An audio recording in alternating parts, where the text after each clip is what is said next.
أعوذ بالله من الشيطان الرجيم. بسم الله الرحمن الرحيم. الحمد لله رب العالمين، وصلى الله على سيدنا محمد وآله الطيبين الطاهرين.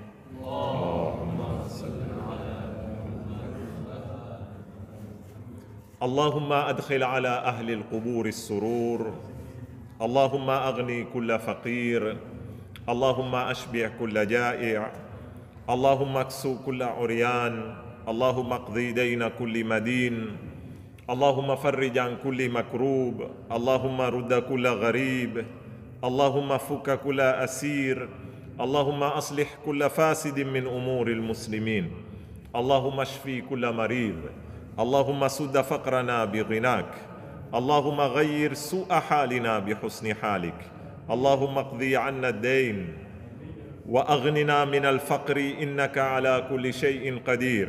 اللهم اشرح بالقرآن صدري، واستعمل بالقرآن بدني، ونور بالقرآن بصري، وأطلق بالقرآن لساني، وأعني عليه ما أبقيتني، فإنه لا حول ولا قوة إلا بك.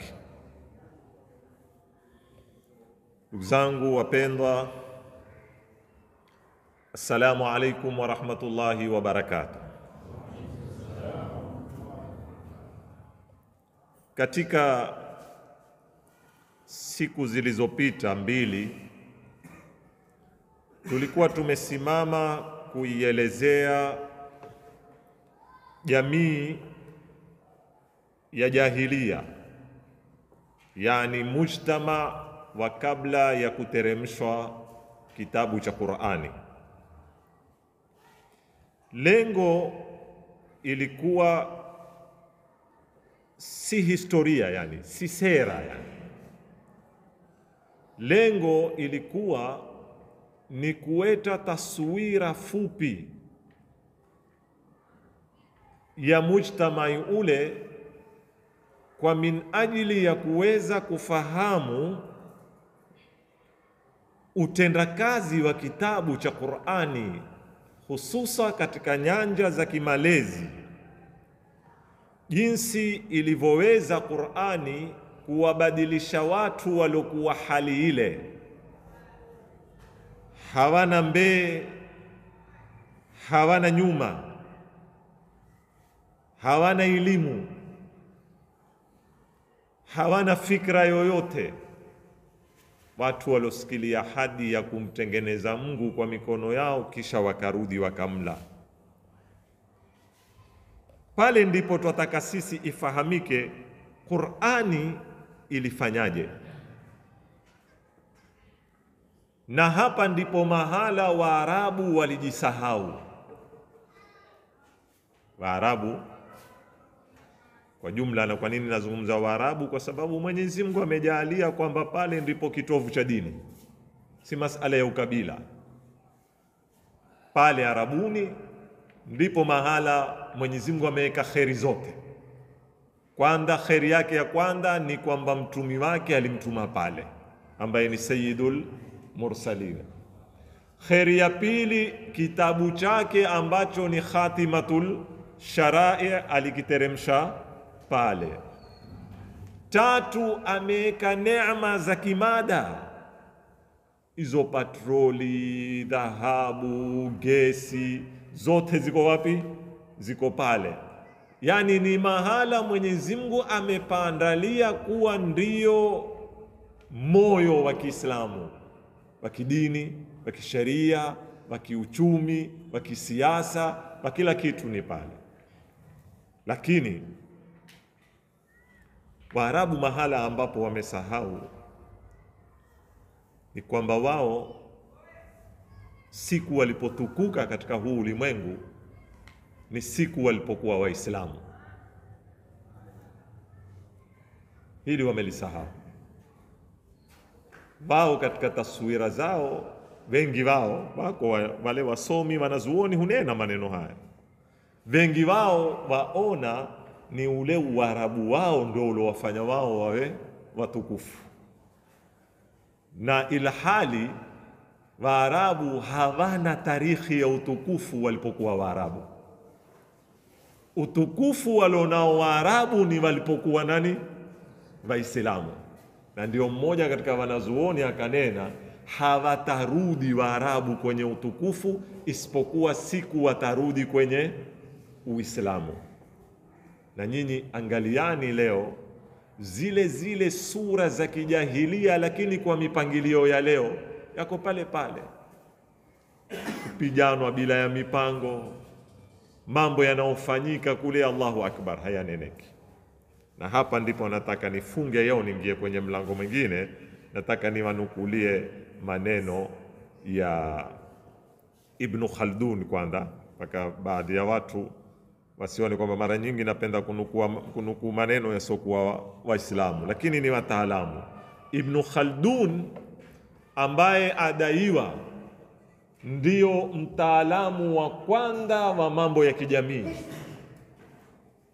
hizi elimu za kijamii zote zimezoviva miaka hii 200 300, alotangulia ni nani? Ibn Khaldun. Ibn Khaldun ana kitabu amekiandika, ni utangulizi wa kitabu chake cha historia, na kitabu cha historia kikubwa. Lakini kabla ya kile kitabu kikubwa cha historia ameandika kijitabu kimoja kama utangulizi, akakiita Muqaddima.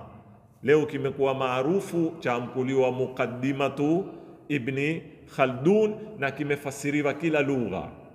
Wasemekana ndiyo misingi ya kwanza ya kijamii iliyoasisiwa katika kusoma jamii. Katika Muqaddima, na nawaomba mukisome hichi kitabu, ni muhimu sana. Kuna maneno mingi ndani ya muhimu, pamoja na ubinadamu wake kuna na ya upungufu, lakini nataka mumsikize anavyowazungumza Waarabu. Asema innahum katika kitabu chake hiki, innahum, hakika wao. Yani wao nani? Waarabu. Waarabu wapi? Wajahilia. Bitabiati tawahushi alladhi fihim, ile tabia ya unyama ilokita katika nafsi zao. Anayezungumza maneno haya nani? Ibn Khaldun.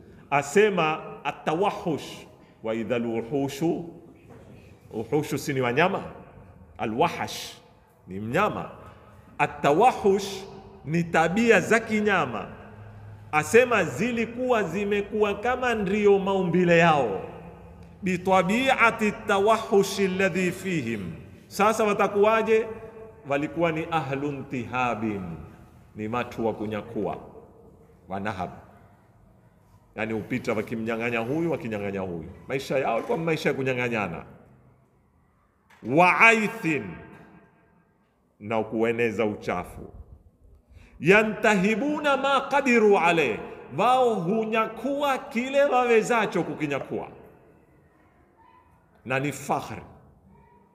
Na wakirudi kwenye zijiji zao, wakiketi katika mabaraza yao kuifakhiri, kila mmoja hujifakhiri amejepa ngapi, amewatia mtanga wa mato watu wangapi, ameua wangapi. Ndio yalikuwa mazungumzo kwenye mabaraza yao, kawaida.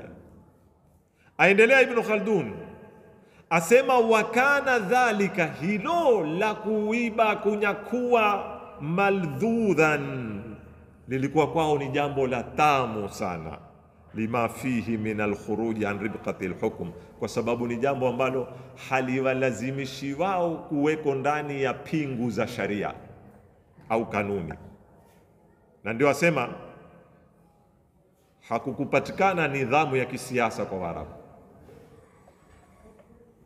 Ibn Khaldun asema ilipokuwa Waarabu ni watu wapenda kufanya watakalo wakati watakapo kama wanyama, hawakuweza kuweko na nidhamu. Kwa nini? Kwa sababu nidhamu ya kufunga usifanye utakalo popote utakapo, ukuwekea mipaka. Kwa hiyo Waarabu watu wote, kulikuwa kuna dola Fursi, kuna serikali, kuna jeshi, kulikuwa kuna dola Rumu huku, kuna serikali, kuna jeshi. Lakini kwa Waarabu katika tarikhi yao kabla ya Uislamu hawajui kabisa kitu huwa mkuliwa serikali, hawajui kabisa kitu huwa mkuliwa nidhamu ya kisiasa inaowakusanya pamoja. Alokuya kuwakusanya peke yake ni Mtume. Kwa hivyo na leo watengeneze Jamia al-Arabia, watengeneze kila chombo kinachoitwa chataka kuwakusanya Waarabu, hawawezi Waarabu kukusanywa na chombo chochote cha kisiasa mpaka dini peke yake. Ibn Khaldun ana maneno haya. Dini, na dini ya kihakika, si dini ya kupigiwa debe na serikali fulani wala serikali fulani. Hawawezi. Hakuna tamaa ya umoja wa Waarabu kwa Uarabu. Tutasubiri sana. Peke yake itakachokuweza kuwakusanya ni hiki. Aendelea kunena fatabiatuhum, maumbile yao. Ibn Khaldun si mimi jamani. Fatabiatuhum, maumbile yao Waarabu, intihabu ma fi aidin nas, ni kunyanyasana, ni kupigana, ni kunyakuana, ni tabia yao ya kimaumbile. Wa inna rizqahum, na maisha yao siku zote iko katika nta za mafumo yao, yani wao ni kutumia silaha zao kutafuta maisha yao. Walaysa indahum fi akhdhi amwali nnasi had, hawana mipaka katika kunyakua mali ya watu. Yantahuna ilay, bal kila kinachofikia mato yao wao watakitukua. Huyo ni nani? Ni Ibn Khaldun. Tumwate Ibn Khaldun. Nachotaka mimi si kuwakejeli Waarabu, ila wengi katika sisi tuna damu za Kiarabu. Nalotaka mimi ni kukuonesha utukufu wa kitabu hiki cha Qur'ani katika kuleta mageuzi. Kiliweza kubadilisha watu aina gani? Sasa tuzunguke twende magharibi. Si kwa sababu twataka sana kuwasikia wa magharibi, lakini wana lile neno hunena walfadlu ma shahida bihil aadau, ile fadhila huwa kubwa zaidi ikiwa ushahidi maadui. Leo akitoka mtu asokuwa Muislamu akaisifu Qur'ani, akatoka mtu asomuamini mtumi akamsifu mtumi, ushahidi ule una nguvu. Kuna mtaalamu mmoja wa kimagharibi aitwa Karl Marx au Thomas Karl, ana kitabu akiita al-insanu dhalikal majhul, kwamba mwanadamu mpaka sasa hatuyamuyua uzuri. Madhumuni ya kitabu chake kwamba mwanadamu amesomwa kisawasawa, ameeleweka, yeye athibitisha kwenye kitabu hiki kwamba bado hajaeleweka mwanadamu. Katika kitabu hiki amekuja kuwazungumza Waarabu. Sasa nataka muwasikilize, niwanukulie maneno yake kwa harufu. Anena laqad akhraja Allahu al-araba bil Islam, hakika Mwenyezi Mungu amewatoa Waarabu kwa Uislamu, si kwa Uarabu, kwa Uislamu. Mina dhulumati ila nur, amewatoa kwenye giza akawapeka kwenye nini? Mwangaza. Wa ahya bihi, akahuisha kwa Uislamu Mwenyezi Mungu ummatan, akahuisha taifa khamila, lilokuwa limetulia tuli simandia leo, yani lituweme kwa lugha zetu. Mwaiwa kutuwama, yani hakutingisiki kitu, yani kumezia. Kwa hiyo yanena Uislamu uliweza kuhuisha umma ulokuwa umetuama, hauna chochote. Aendelea Karol asema la yusma'u laha saut, hausikiki sauti yake kabisa ulimwenguni. Hakuna hata yao kama ulimwenguni kwamba kuna watu wa Waarabu, hakuna kabisa, kuna sauti kama yao. Wala yuhassu fiha haraka, wala hakuna anaohisi hata kwamba kuna haraka. Kuna Waarabu waweza kufanya fujo, yani katika ulimwengu ngao ukapijua hisabu na wewe kwamba waweza kufanya maandamano, waweza sijui kufanya kadhaa, upigiwi hisabu kabisa. Hata kukiketiwa, kugawanywa keki, kusahauliwa kabisa kwamba wewe uko, wala yuhassu fiha haraka. Aendelea huyu asema hatta sara alkhumulu, mpaka ikawa kule kutuama shuhratan ndio inalao. Sisi Waswahili majulikano kwa ukarimu, kwa kupenda wageni. Sasa kuna kila mtu si una sifa yake. Ilikuwa ukitayo Waarabu sifa inaojitokeza mbatu wamezotuama bwerere, hakuna chochote. Asema hatta sara alkhumulu shuhratan, ikawa kule kutuama ndio inalao limezotangaa. Walghumudhu nabahatan, na kutoeleweka kwao ndio uwerevu wao. Wadhaa, na kupotea kwao hawaielewi, hawana umoya, hawana kiongozi. Rifatan, ndio cheo chao. Wadhafu, na udhaifu wao ndio quwwatan, ndio kama nguvu yao inayolikana. Washarara, na tete tu kwao. Hariqan, huwa ni moto. Umemwelewa jamani? Tete huwa ni moto, umeelewa nini yani? Yani tukikosana katiti tumboko, tukikhtalifiana katiti tu yani nini? Zita. Ndio hiyo. Washararata hariqan, na tete tu huwa ni moto. Washamala, lakini Uislamu ukaja ukawainua Waarabu. Washamala nuruhul anha, nuru ikaja ikasambaa ulimwengu mzima. Wa amma dhauhul arja, mwangaza ukapija pambizo zote. Ma huwa illa qarn, ilikuwa ni karni moja tu kazi ilofanywa, yani karni miaka 100 peke yake. Baada ilani hadha din, baada tu ya kutangazwa dini hii ya Uislamu. Hatta asbaha lilarabi qadamun fil hindi wa ukhra fil andalus, ni karni moja tu. Watu hawa nilowaeleza sura walokuwa asema huyo tabia hizi ni karni tu baada ya kupewa hii dini. Ukitahamaki guu moja liko India, guu moja liko Spain. Ndio ile. Baada ya karni moja tu Waarabu guu moja limeseta wapi? Fil Hind wa qadamun fil Andalus.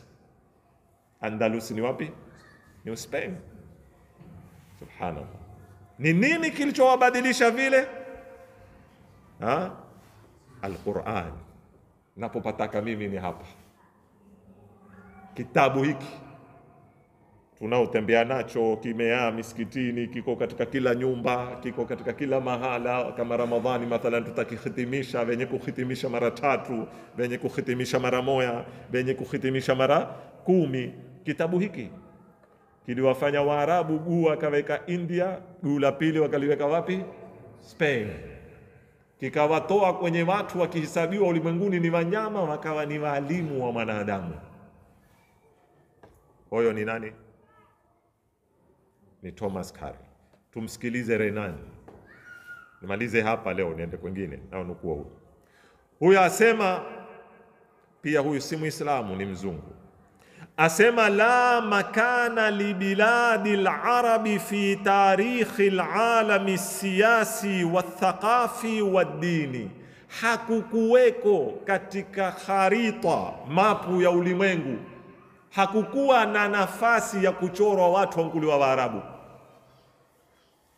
Hawamo yani, hawako katika kharitatul alam, katika mapu ya ulimwengu. Si upande wa kisiasa, si upande wa kitamaduni na wa kistaarabu, si upande wa kidini. Hata hizo dini za kuozaoza ambazo haziambo yambo za kifursi na za nini, yao pia ilikuwa yao ya kabila yao tu, hakuna iti ya wakilini dini ya kuabudu masanamu 360 ndani ya nyumba moja, pia ilikuwa haisabiwi. Hawakuwa kabisa. Pakalini asema qabla dhalika al-inqilab al-mufaji'i, kabla ya kutokea yale mapinduzi ya ghafla.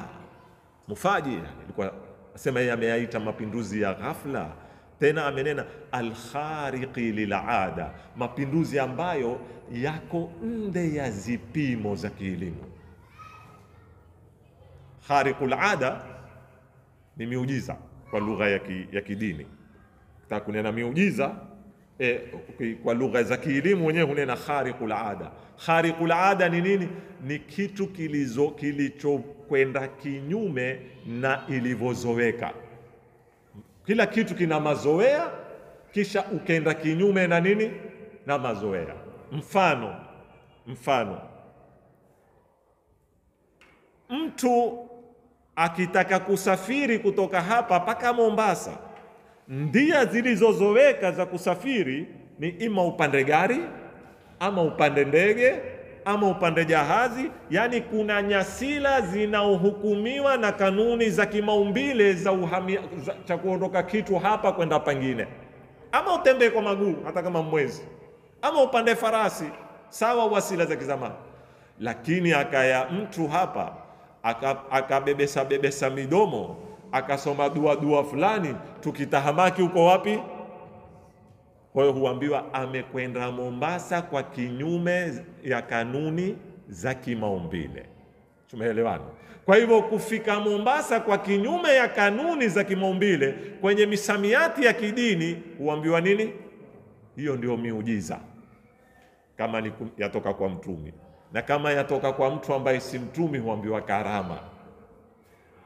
Karama na miujiza tofauti yake ni aliyofanya nani. Akiwa aliyefanya hudai utumi huambiwa miujiza. Akiwa aliyofanya hadai ni mtumi, yeye ni mtu mwema tu, huambiwa nini? Ni karama.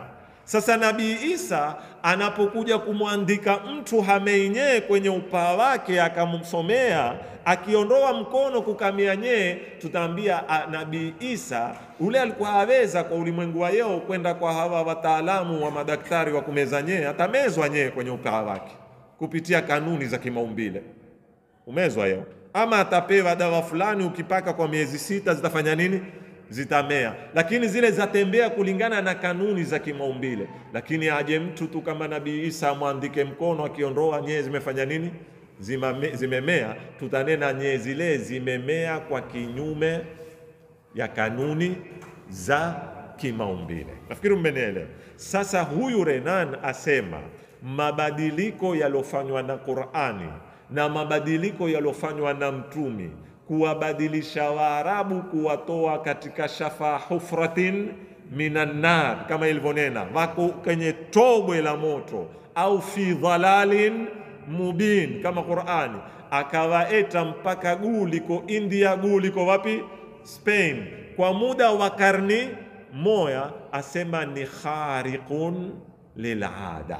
Haya ni mambo yako kinyume na kanuni za kijamii na kanuni za kisiasa. Twakubali sisi nchi yaweza kutawali ulimwengu mzima, lakini kuanza sufur paka ijengwe, paka iwe superpower, paka iweke guu lake, pengine kwaweza kuhitajika miaka 500, miaka 600 paka 700, lakini si miaka 50 na miaka 60.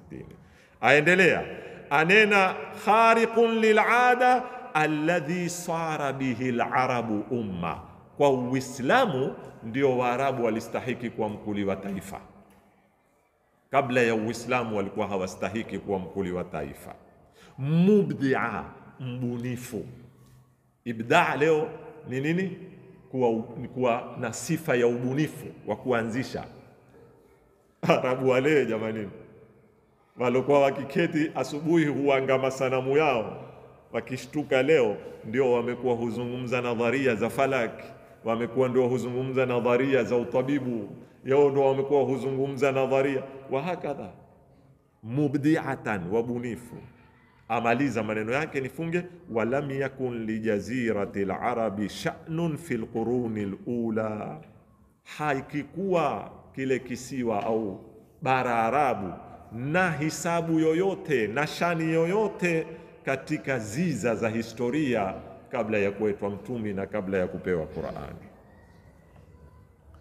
Hapa ndipo ndugu zangu ninapotaka tuelewe maneno haya, tuiambie sisi nafsi zetu, si Waarabu na kila anayojiita Muislamu, akiwa ni mtu binafsi ama akiwa ni jamii ama akiwa ni taifa. Suluhisho liko wapi? Suluhisho liko kwenye kurudi katika matimbuko ya fakhri yetu, katika misingi ya maendeleo yetu ya kihakika. Na narudia, twaweza kurudi kwenye Qur'ani, lakini tukarudi makosa pia, na tusione mabadiliko. Na haya inshallah nitakuja kuyaeleza mbele hapa, katika moja kukiregesha kitabu hiki kiweze kulelea umma katika malezi ya kijamii, ni kukirudisha kwa namna alivyokileta Mwenyezi Mungu, si kurudisha aya 50 tu katika maelfu ya aya.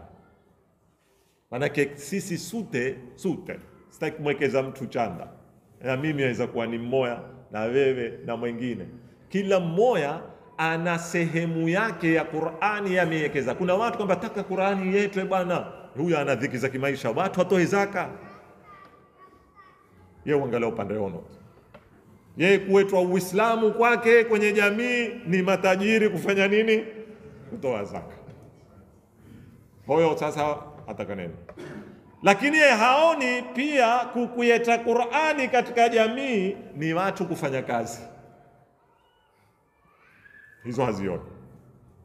Yeye huona watu mkusaidiana tu. Maisha ya Uislamu yamepangwa kufanya nini? Mkusaidiana. Mmoja tume akishakuwa milionia yatugawanyie. Chamba mashaallah ule Muislamu wallah. Yani kuketi tukilaza watu tu. Naam, Uislamu umeambia matajiri watoe zaka. Uislamu umewaambia wenye uwezo wasaidie watu. Lakini Uislamu umetuambia sisi hakuna masala ya kuketi kungoja mtu atajirike aya tugawanyie. Uislamu tuambia waquli amalu. Fanyeni. Uislamu umetuambia anailalia jasho la mwenzake mal'unun. Mal'unun man alqa kallahu ala nnas, amelaaniwa anaitupa mzigo wake kwa wengine. Ni mal'unun. Hizi pia za kazi yetu kwenye jamii. Kama mume na mke, mwanamume kubwa ataka Uislamu upeko kwenye familia kutabikishwe ile fankihu ma taaba lakum minan nisa'i mathna wa thulatha wa ruba'. Yeye Uislamu wote kwake, kuna wanawake hawana dini, hawa bwana, wanawake wa sasa watakaje wawe na dini bwana? Qur'ani imenena fankihu ma taaba lakum minan nisa'i. Qur'ani imetuambia tuoe wake wawili, watatu, wanne. Yani wewe Uislamu wote wa familia umeuona kwenye kuoa wake wawili tu kwenye kuwajibika na mkeo, kwenye kuwajibika na vijana zako, kwenye akhlaqi zako, Uislamu hakuna. Na mwanamke naye kwa upande wake Uislamu wote auona kwenye nafaka tu.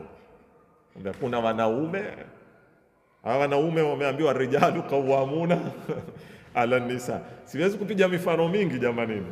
Na wafanyikazi hivyo hivyo, ukienda kila mahali utakuta kila mtu ataka kuieta Qur'ani na Uislamu kwenye maisha kwa kadri ya kumbenefit nani? Yeye, tena kwa angoli yake.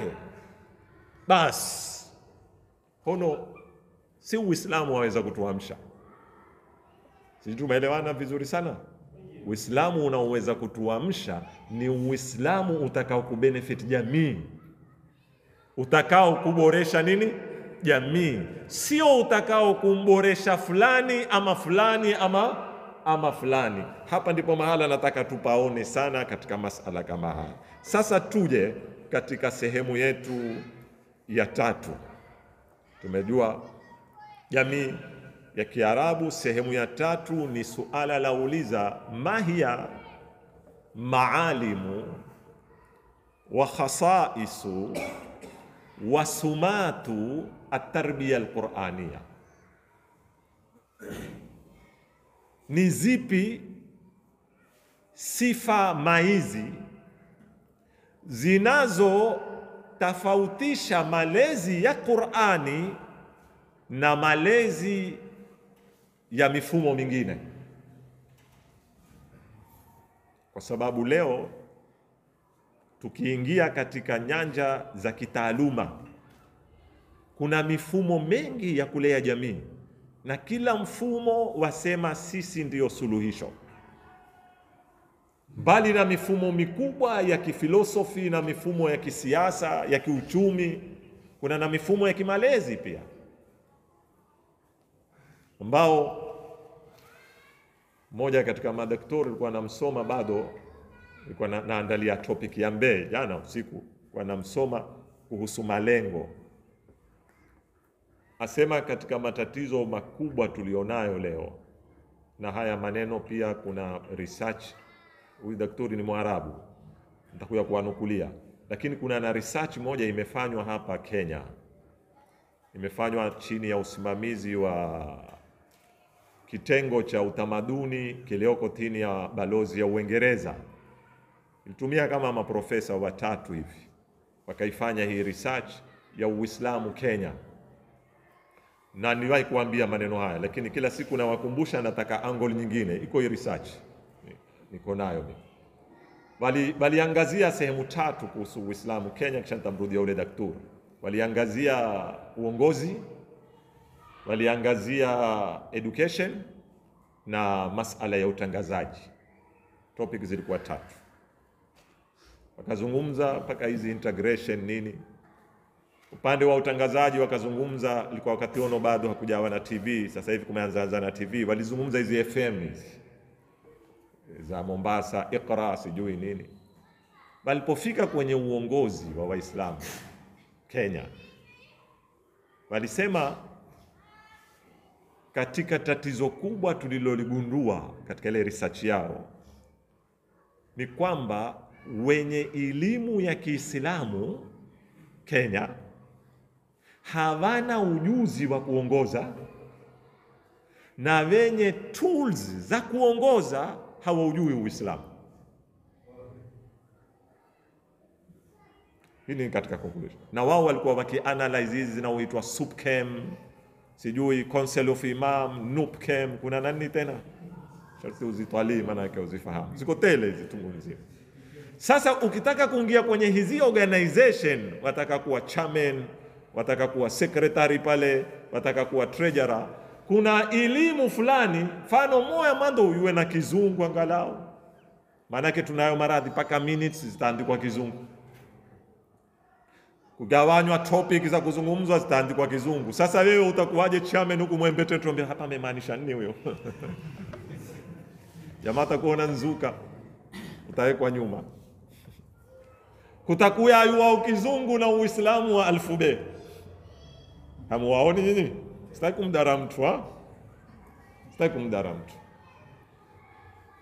Sasa bengi leo, na hii research imefanywa yazungumza maneno haya, walioko katika mamlaka ya kuongoza mabaraza ya Kiislamu wasema ni watu hawana elimu na misimamo ya Kiislamu, hawakuleleka kwenye ruhu ya Kiislamu, lakini kwa sababu wao wajua mambo ya kuandika proposal, wajua mambo ya kuandika kitu fulani, imebidi wawe wao ndio watafanya nini? Watatuongoza. Hawa wajuao ahkami za fiqhi na udhui na salati na qadai na nini, ukamwambia watakuandika proposal, andika ripoti ya hiko chakula ulopoa kuwawanya Ramadhani, pia matatizo hawezi kukiandika. Sijui tumeelewana vizuri sana.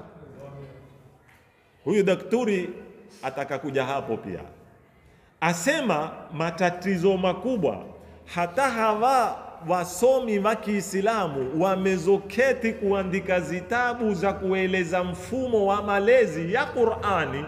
Wengi wamegraduate ma university, wamesukwa akili zao ki university, waisoma Qur'ani kwa zipimo wamezopewa na nani? Na wazungu. Hatari iko hapo. Hata wao pia bila ya kujua washafremiwa. Kwa sababu gani? Na hii ndio big problem ambayo watu watakuja kufahamu. Watu kama China, watu kama Iran, watu kama Russia, watu kama Turki hawakubali. Ukitaka kupambana na wazungu, msharuti uamue asikuunde akili yako kutoka uko na miaka 3, kisha uitumie elimu alokupa kupambana naye. Ndio utawaona hawa hawataki kuzungumza Kizungu, hawataki curriculum zao, wataka kumtengeneza mtu wao kwa lugha yao na kwa mifumo yao. Na angaliani, kila alofanya hivi ndio ameweza kupambana na wazungu. Kila anayejaribu kupambana na wazungu lakini kwa kutumia knowledge yao, lugha yao, zipimo zao za kifikra, wewe huwasambazia itikadi zao bila kujua. Wamekuframe, wamekuunda miaka 20 shekhi. Ndio ile niliwaambia jana, Taha Hussein asema tumetengenezwa, hatuwezi kuyaona mambo mpaka wanavyoyaona wao. Paka sisi mashekhe, paka unene kizungu hapa ndio yani. Lazima hata mimi ni mmoja. Ukanena neno la kawaida tu yao Kiswahili halivi na uzito, lakini mpaka ulitie strategy, sio? Lakini ukamwambia mtu tutengeneze mipango ya kupambana, si neno la kitaalamu hili. Sawa?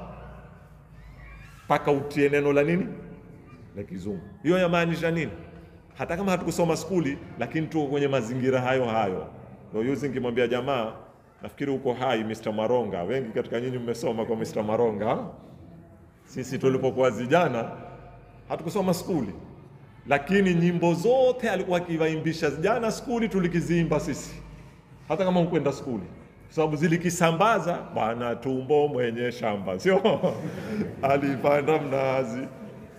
Hizi nyimbo za Mr. Maronga zikia mpaka mipirani, zikia mpaka chuoni tukiziimba. Angalia ile athari, tukiwasikia nani wale wendao skuli. Mazikumbuka nafikiri wale waliosoma kwa Mr. Maronga. Hivi ndivyo system ilivyo. Sasa huyu asema tunapokwenda kutafuta mfumo wa malezi kwenye Qur'ani, ni lazima tujue kwamba hunu ni mfumo tofauti, una miondoko tofauti, na watembea katika zipimo tofauti na mifumo mingine, na tusikubali copy paste.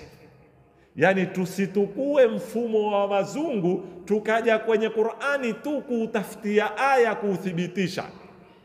Kuna tofauti. Kuna wakati wewe waamua hunu ndio msimamo, kisha ndio uenda kwenye Qur'ani, kuna aya inaweza kusaidia msimamo huu. Sasa hapo wewe waitumia Qur'ani kuthibitisha misimamo yako. Huendi kwenye Qur'ani ikupe misimamo yake. Hasa ndio hizi mutanisubiria sasa, naingia kwenye zipimo za kielimu na tuangia kwenye mada. Ni sifa ndio zaitwa khasais, au wengine waziita sumat, au wengine waziitaje maalim. Ni zipi? Na kwa hawezao kusoma zaidi, mimi nitazifupisha. Tafuta kitabu cha Sayyid Qutbi. Sayyid Qutbi akiita khasaisu tasawuri lislami, sifa maizi za Uislamu ni zipi? Mimi nimejaribu kutukua kwake, kuzifupisha na kuongeza ya hapa na pale. Kwanza, mfumo wa malezi wa Qur'ani katika sifa yake ya kwanza maizi ni ar-rabbaniya. Ar-rabbaniya, hiyo sifa ya kwanza, na leo nitasimama hapo peke yake. Ni nini ar-rabbaniyin? Rudi katika suratu Ali Imran aya ya 79. Mwenyezi Mungu Subhanahu wa Ta'ala asema vipi? Walakin kunu rabbaniyina bima kuntum tuallimuna alkitaba wa bima kuntum tadrusun. Kuwani nyinyi Waislamu, kuwani ni watu mwaitwaje? Rabbaniyun. Takuja kuisherehe. Mlango wa rabbaniyuna ni upi? Ni milango mingapi? Miwili. Bima kuntum, mukisomeshe hichi kitabu. Kwanza mukisomeshe, yani kazi yenu ni kukisambaza kitabu hiki, si kusambaza mifumo ya wengine, ni kusambaza mifumo ya kitabu hiki. Bima tuallimuna alkitaba, kwa kazi munayoifanya ya kukifundisha kitabu hiki cha Qur'ani. Kufundisha kwa maana pana, kutoka mwalimu wa kufundisha alfube mpaka mwalimu wa kufundisha ulumi al-Qur'ani na tafsiri. Simtoi mmoja. tangu kuanza kukutamsha mpaka nini. Lakini sifa hii haiwezi kupatikana mpaka iweko kabla yake sifa nyingine, ndio ya pili. Na hamuwezi kuwa waalimu wa kukifundisha hichi kitabu mpaka mando muwe na nyinyi mulikipigia ondo, mukafanya nini, mukakisoma kisawa sawa. Wa bima kuntum tadrusun. Sawa jamani, kunu rabbaniyin. Mutakuwaje rabbaniyin? Tuallimuna alkitaba. Mutawezaje kukifundisha kitabu? Bima kuntum tadrusun, muwe mulikisoma. Kwa hivyo yoyote, hakuna ubaguzi kwenye Uislamu, ana haki ya kukifundisha hichi kitabu, lakini sharti ni moja: keti ufanye nini? Ukisome, usikipande kwa yu, kisome kisawa sawa. Ukiyue, keti ufanye nini? Ukisomeshe. Ukifanya kazi hizo utakuwa rabbani. Rabbani ni nini? Sheikh Yusuf al-Qaradawi asema arrabbani, kama wanavyosema wataalamu wa lugha, ni masdar sinai, ni neno limezoundwa, halina kanuni kwenye lugha ya Kiarabu. Kiarabu ina kanuni zake, lakini hili limeundwa, na hiyo iko kwenye lugha ya Kiarabu, kama kuunda ile mahia, sijui hawia, identity nini. Asili yake ni mtu anasibishwao na Rabu. Kama unaposema Makiyu, ni mtu wa wapi? Ni nisbatun ila Makka, sio? Ni mtu wa Makka. Qurashiyun ni nisbatu ila, wa hakadha. Lamiyun ni mtu wa Amu, sio? Ukitaka kunena hiyo, ukitaka kunena mtu wa Mungu utanena yeye Rabbaniyu. Tupo jamani? Yani ni nisbatun ila Rabb, yani Allah. Kwa hivyo unaposema ana rabbani, mimi ni mtu wa Mungu, mambo yangu hutukua kwa Mungu. Kwa hivyo tunaposema sifa ya malezi ya Qur'ani, sifa ya kwanza ya Qur'ani haikuwekwa na mtaalamu, haikuwekwa na bunge, haikuwekwa na kitengo chochote, haina nafasi ya majamii bunge kuja kubadilisha wala kuongeza wala kupeka mbele wala kurudi nyuma, bali ni manhajun rabbaniyun mahab, ni mfumo unaotoka kwa Mungu peke yake. Hakuna nafasi ya mtu mwingine kuongeza chake. Bas, funga. Na hapa sasa Sheikh Yusuf al-Qaradawi na hata Said Qutbi na wengineo wasema kukubali kwamba Qur'ani ni rabbani ina sehemu mbili. Wakati utanimalizikia, lakini nitawamalizia kesho. Rabbaniyatul masdar na rabbaniyatul ghaya, kwamba chatoka kwa Mungu. Pili, malengo tunapotaka kwenda anaoyaweka ni Mungu, si mimi na wewe.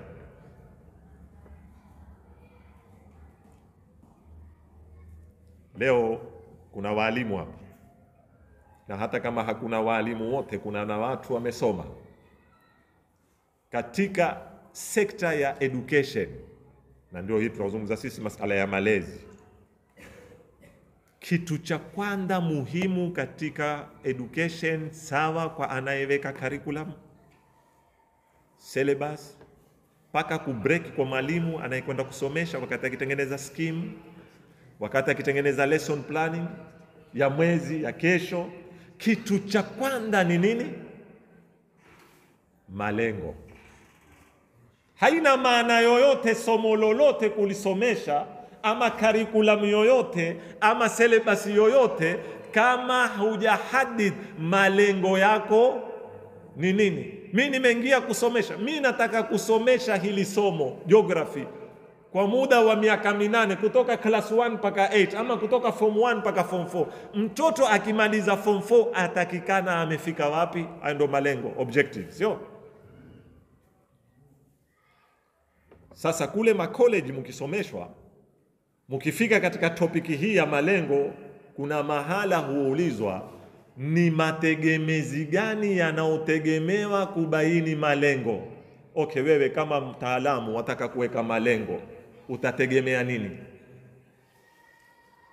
Utakuja tu nene katika lengo la kwanza kuangua kunazi, katika lengo la pili ni kuondosha ufukara, Katika lengo kama vile surketia unaona jamaa kichama chetu malengo vipi? Lengo la kwanza wewe uona hii kadha. Ule ufikiria sasa wategemea resources zipi? Basema poleni na watia kwenye zetu za elimu, lakini ndio mtakuja kuifahamu Qur'ani yenu ni kitabu aina gani. Wanasema mategemezi ya kwanza katika kuweka malengo ya kielimu ni ile alfalsafa tarbawiya, ni ile philosophy yenyewe ya nini, ya education. Sasa aloiweka philosophy ya education ni nani? Ni mkomunisti ama ni mtu wa nini, wa magharibi, ama endelea paka mwisho. Pili, wanakwambia ni mazingira ya kijamii, culture ya jamii, utamaduni wa jamii, kuna mambo kadha wa kadha. Sisi tunaposema manhaji ya Qur'ani ni rabbani, anaotuwekea objectives za kufika kwenye malengo, si mtaalamu, si mwana filosofi, si mwalimu, ni Allah subhanahu wa ta'ala.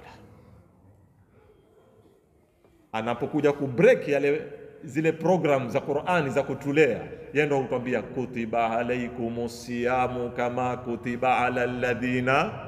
Objective ni nini ya Allah? La'allakum tattaqun. Tupo jamanini.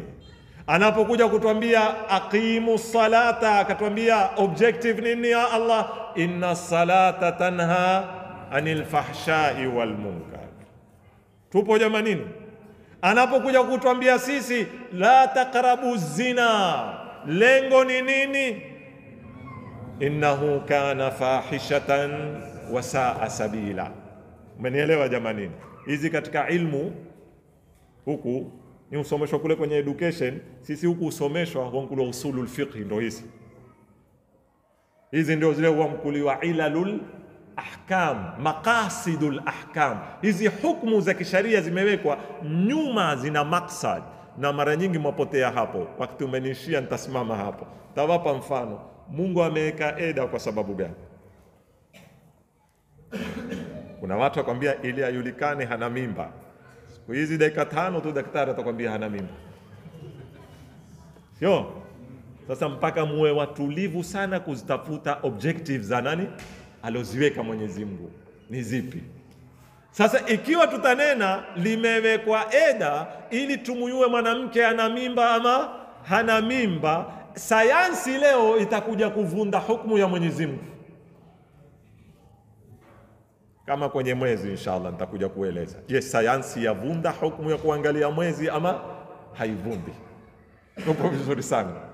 Ikiwa ni hiyo, hapo hatuna haja ya eda, tutaondosha eda. Kwa sababu idha irtafa alhadaf irtafa'at alwasila. Hadafu ikipotea, chombo cha kufikisha pia upotea. Sijui tumeelewana vizuri jamanini? Lakini ni hivyo? Kuna lengo kubwa zaidi ya hapo kuliko masala ya kujulikana ana mimba ama hana mimba. Mfano leo utakuta watu wakwambia utaalamu umeendelea, nyinyi mtaketi paka lini muangalia na nini muona huyaona? Sayansi itatuambia Jumatano nini? Ni Ramadhani kuisha. Nataka kukuuliza kitu kimoja. Mwanamke akiwa kwenye haidhi na siku zake ada ni ngapi? Ni 7. Anaita dhatu adatin adadiyya. Akimaliza siku zake akapata tahara, imezidi siku 10 akaona damu, fiqhi itamwambiaje? Itamwambia ni haidha ama ni istihadha? Daktari atasemaje? Tutafuata rai ya daktari ama rai ya fiqhi kunena hili ni haidha ama si haidha? Jamani, manipata nalenga wapi? Hakuna nafasi ya daktari. Hatumkosoi, sayansi yajua, yaweza kukwambia hii ni haidha ama si haidha. Zipimo za kifikihi hazitaki rai ya daktari.